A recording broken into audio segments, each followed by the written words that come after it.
ಇದ್ದವರೊಬ್ಬರೇ case ನಮ್ಮ ಮೇಲೆ ಆಗ್ತದೆ. ಏನು ಮಹೇಶಣ್ಣ, ಕೇಸ್ ನಮ್ಮ ಮೇಲೆ ಆಗ್ತದೆ. ಪೊಲೀಸ್ ವ್ಯವಸ್ಥೆ ಹೇಗಿದೆ ಅಂತ. ಅಯ್ಯಣ್ಣ ರೆಡ್ಡಿ ಅಂತ ಒಬ್ಬ ಸಬ್ ಇನ್ಸ್ಪೆಕ್ಟ್ರು, ಅವರು ಅಂಡರ್ವರ್ಲ್ಡ್ ಕಿಲ್ಲರ್ಸ್ಗಿಂತ, ಸುಫಾರಿ ಕಿಲ್ಲರ್ಗಳಿಗಿಂತ ನಟೋರಿಯಸ್ ಪೊಲೀಸ್ ಅಧಿಕಾರಿ. ಬಾಂಬಿಕಕ್ಕೆ ಬರ್ತಾರಲ್ಲ ಪಾಕಿಸ್ತಾನ, ಅವ್ರಿಗಿಂತ ಚೆನ್ನಾಗಿ ಪ್ಲಾನ್ ಮಾಡ್ತಾನೆ ಕೊಲ್ಲಕ್ಕೆ. ನಾನು ನನ್ನ ಶ್ರೀಮತಿ ಕದ್ರಿಗೆ ಹೋಗ್ಬೇಕಾದ್ರೆ, ನಮ್ಮ ಮನೆ ದೇವರು ಕದ್ರಿ ಅಂದ್ರ ಲಕ್ಷ್ಮೀ ನರಸಿಂಹಸ್ವಾಮಿ, ಮುನ್ರತ್ನ ಜೊತೆಗೆ ಸೇರ್ಕೊಂಡು ಸ್ಕೆಚ್ ಹಾಕಿ ನಮ್ಮದೇ ಭಾಗದ ಯುವಕ ಒಬ್ಬನ್ನ ನಿರ್ಮಿಸ್ತಾನೆ, ಸಂತೋಷ್ ಸಿದ್ದೇಗೌಡ ಅಂತ. ನಾವು ದೊಡ್ಡಾಪುರ ತೋಟದಲ್ಲಿ ಇರ್ತೀವಿ ಆಲ್ಟು. ಅವ್ರಿಗೆ ಇನ್ಫಾರ್ಮೇಷನ್ ಕೊಡ್ತಾರೆ, ಅವರು ಬೆಂಗಳೂರಲ್ಲಿಲ್ಲ, ಮಾಹಿತಿ ಬಂದಿದೆ, ದೇವಸ್ಥಾನಕ್ಕೆ ಬುಕ್ ಮಾಡಿದ್ದಾರೆ. ಅಲ್ಲಿ ನಾವು ಒಂದು ದಿವಸ 2 ದಿವಸ ಮುಂಚೆಗೆ ರೂಮು, ದೇವಸ್ಥಾನದ ಅಭಿಷೇಕ ಅವೆಲ್ಲ ಬುಕ್ ಮಾಡ್ತೀವಿ ಹೋದಾಗ, ಮನೆ ದೇವರು ಇರೋದ್ರಿಂದ ಅಲ್ಲಿ ಬುಕ್ ಆಗಿದೆ. ದೇವಸ್ಥಾನಕ್ಕೆ ಹೋಗ್ತಾರೆ. ನಾಳೆ ಬೆಳಗಿನ ಜಾವ ಅವರು ಹೊರಡ್ತಾರೆ 4 ಗಂಟೆ 5 ಗಂಟೆಗೆ ಹೋಗಬೇಕು. ರಾತ್ರಿ ಅಷ್ಟೊತ್ತಿನಲ್ಲಿ ಬಂದು ಸಂತೋಷ್ ಯುವ ಕಾಂಗ್ರೆಸ್ ಅಧ್ಯಕ್ಷ ಆಗಿರ್ತಾನೆ ಅವಾಗ, ಅಲ್ಲಿ ಕಾಯ್ತಾನೆ. ನಾವು ಆಂಧ್ರ ಗಡಿ ಹೋದ ತಕ್ಷಣ ಅವನಿಗೆ ಕರೆ ಬರುತ್ತೆ, ನಮ್ಮವ್ರು ಯಾರೋ ಬರ್ತಾ ಇದ್ದಾರೆ, ಅವ್ರನ್ನ ತೋರಿಸಿ ಬಿಟ್ಬಿಡು ಅಂತ.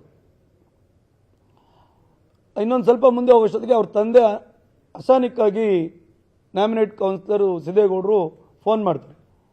MLA ಅಂಕಲ್ ಒಂದು ಕೆಲಸ ವಹಿಸವ್ರು, ಎಲ್ಲಿದೆಯಾ ಅಂದರೆ, ರಾತ್ರಿ ಮನೆಗೆ ಬಂದಿಲ್ಲ, ಎಲ್ಲಿದೆಯಾ ಅಂದರೆ, ಇಲ್ಲ ಅಂಕಲ್ ಏನೋ ಕೆಲಸ ವಹಿಸಿದ್ರು, ನಾನು ಆಂಧ್ರದಲ್ಲಿದ್ದೀನಿ. ಆಂಧ್ರದಲ್ಲಿ ಕೆಲಸ ಇಲ್ಲ, ನಾರಾಯಣ ಸ್ವಾಮಿ ಅವ್ರನ್ನ ಫಾಲೋಅಪ್ ಮಾಡಿ ನಾನು ಯಾರೋ ಹೇಳ್ತೀನಿ ಅವ್ರಿಗೆ ತೋರಿಸ್ಬಿಡು ಅಂತ ಹೇಳಿದ್ರು.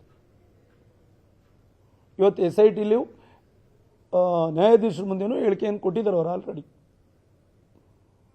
164 ಹೇಳಿಕೆ ದಾಖಲಾಗಿದೆ.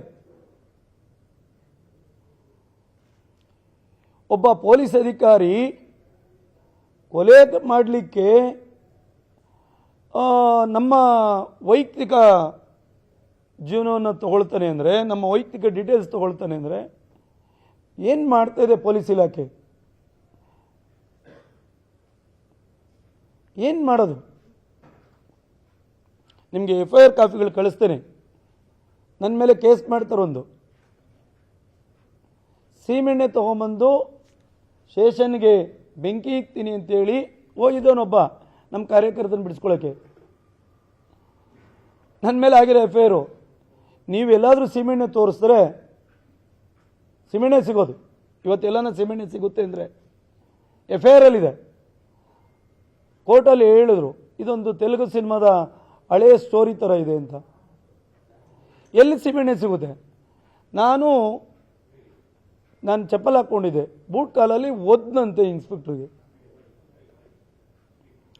ಒದೆಯವ್ರಿಗೂ ನೀನು ಕತ್ತೆ ಕಾಯ್ತಿದ್ನ. ಒಬ್ಬ ಸಬ್ ಇನ್ಸ್ಪೆಕ್ಟ್ರು ನಾನು ಇದ್ದಾಗ ಅವ್ರ ಚೇಂಬರಲ್ಲಿ ಮಾತಾಡುವಾಗ 3 ಜನ ಪೊಲೀಸ್ನವರು, ಒಬ್ಬ ಇನ್ಸ್ಪೆಕ್ಟರ್, 5 ಜನ ಇದ್ದರು. ನನ್ನನ್ನು ಅವ್ರು ಹಿಡ್ಕೊಂಡ್ರೆ ಬಿಡಿಸ್ಕೊಳಕ್ಕಾಗಲ್ಲ. ಅವನಿಗೇನು ಪೂಜೆ ಮಾಡೋಕ್ಕೆ ಕೊಟ್ಟವ್ರೆ ಗನ್ನು, ನಾನು ಒದೆಯವರೆಗೂ ಸ್ಟೇಷನಲ್ಲಿ ಹೋಗಿ ಒದ್ದೆ ಅಂತ FIR ಮಾಡಿದರು. ಯಾವ ಮಟ್ಟಕ್ಕೆ ಬಂದಿದೆ ಅಂತ.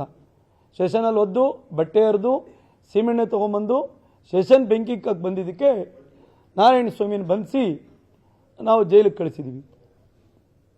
ಒಂದು ದಿವಸದಲ್ಲಿ ಬೇಲ್ ಆಯಿತು, ಬಂದ್ವಿ. ಕೇಸು ನ್ಯಾಯಾಲಯ ವಜಾ ಮಾಡಿದೆ. ನಾವು ಅಷ್ಟಕ್ಕೆ ಮುಗುತ್ತು ಅಂದ್ಬಿಟ್ವಿ. ಆದರೆ ರೌಡಿ ಶೀಟರ್ ಮಾಡಿ ಇಟ್ಕೊಂಡು 9 ವರ್ಷ ಕಳೆದು 10ನೇ ವರ್ಷಕ್ಕೆ ಬಂದಿದೆ ಕಾಲು. ಈಗ ಬಂದಿದ್ದಾರೆ, ನಿಮ್ಮ ರೌಡಿ ಶೀಟರ್ ತೊಗೊಳ್ತೀವಿ ವಾಪಸ್ ಅಂತ. ಯಾಕೆ ತೊಗೊಬೇಕು?